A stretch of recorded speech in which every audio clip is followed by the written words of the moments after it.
Praise the Lord.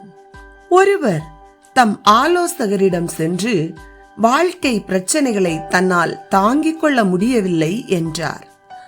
ஆலோசகர் ஒரு பிடி உப்பெடுத்து ஒரு டம்ளர் தண்ணீரில் போட்டு அவரை குடிக்க சொன்னார்.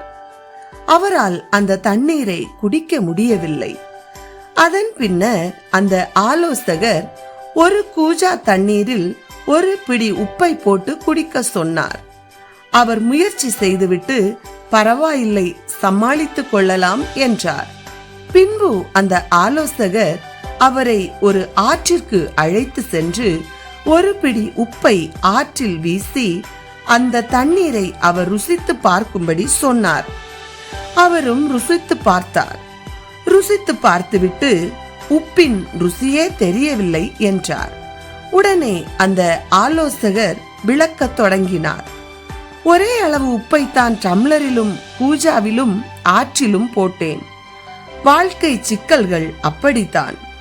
உங்கள் மனது குறுகியதாயிருந்தால் பிரச்சனைகளின் வலியை அதிகமாய் உணர்வீர்கள். உங்கள் மனது எவ்வளவு விசாலமாயிருக்கிறதோ அவ்வளவு குறைவாக வலியை உணர்வீர்கள் என்றார். அம்மனிதர் வர வர விசால மனமுள்ளவராகி வாழ்க்கை சிக்கல்களை புன்முறுவலுடன் ஏற்றுக்கொள்ள கற்றுக்கொண்டார். என கருமையானவர்களே, இதிலிருந்து நாம் என்ன கற்றுக்கொள்கிறோம்? வாழ்க்கை என்பது கலகங்களும் கண்ணீர்களும் நிறைந்ததுதான். எனவே வாழ்க்கையை நீங்கள் கலங்கி இருந்து வீணாக்கி விடாதீர்கள். அவற்றை எதிர்கொள்ளுங்கள், சரி செய்யுங்கள் அல்லது தீர்மானியுங்கள்.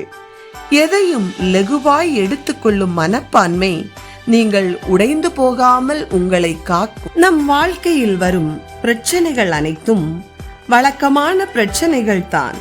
கடன், தேவைகள், தோல்விகள், வியாதிகள் என நம்முடைய மனம்தான் ஒவ்வொரு நாளும் வெவ்வேறு விதமாய் காணப்படுகிறது.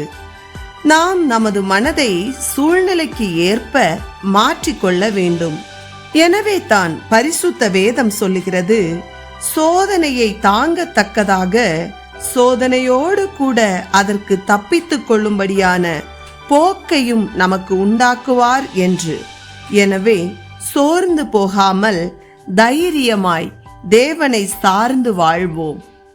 கர்த்தர் தாமே நம்மை ஆசீர்வதிப்பாராக. ஆமேன்.